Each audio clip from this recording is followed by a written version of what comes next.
Diana Belbice, 2 days away from KSW 36, and coach and translator Sebastian, manager, excuse me. No problem. Okay, so first of all, I heard this fight with Katarzyna was supposed to happen in Romania, but something has changed.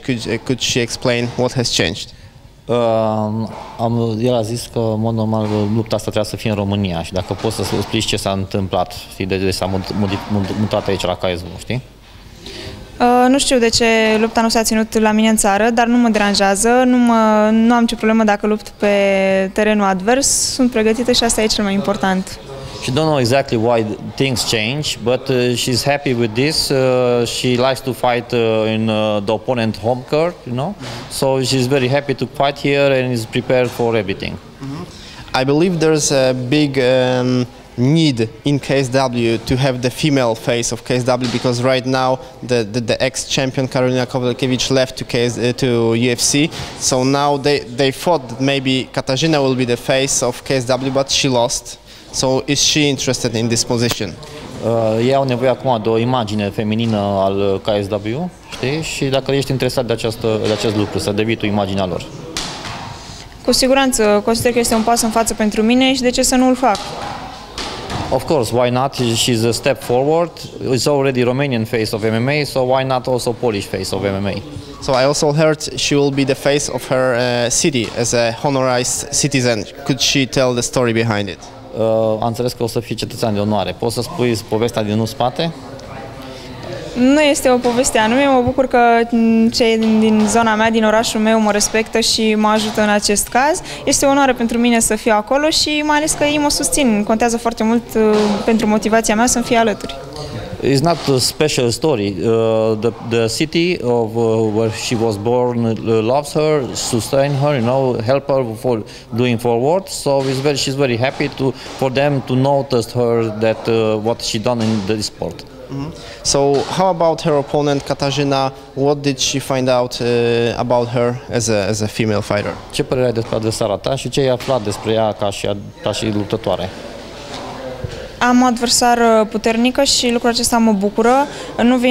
Nu-mi doresc adversare slabe, nu-mi doresc adversare ușor de învins. Vreau să-mi depășesc limitele mele și știu că am o adversară puternică și vreau să o depășesc pe ea în primul rând pentru a reuși să-mi depășesc și limitele mele.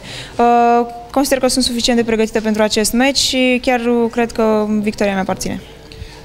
I know that she's a strong fighter. She likes strong fights because like this she's going to evolve more and more, and she's very happy mainly that she can have this occasion to fight here in KSW. Was it that interesting for her to fight here with Katarzyna? Because this is a flyweight, and she usually fights at bantamweight, yes. Right? So and how was her weight cutting?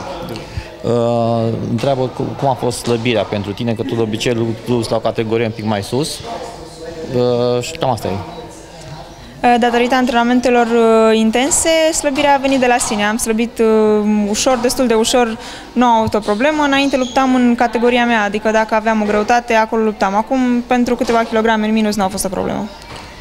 She said that she had good training, she had good camp, so because of this she's already in weight, don't have a problem. So until now she fought at minus 60 kilo, you know, but now she's happy with this weight. And finally, since I have my secret source about her, she is supposed to fight after KSW. She wants to fight in Invicta.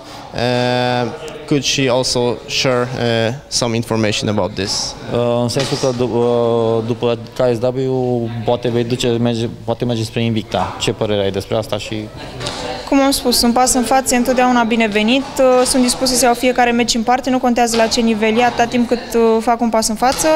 Sper să ajung cât mai sus și, sincer, și eu sunt curioasă cât de sus să ajung, mai ales că nu mă visam niciodată când eram copil să ajung la un asemenea nivel, mai ales într-un sport atât de dur.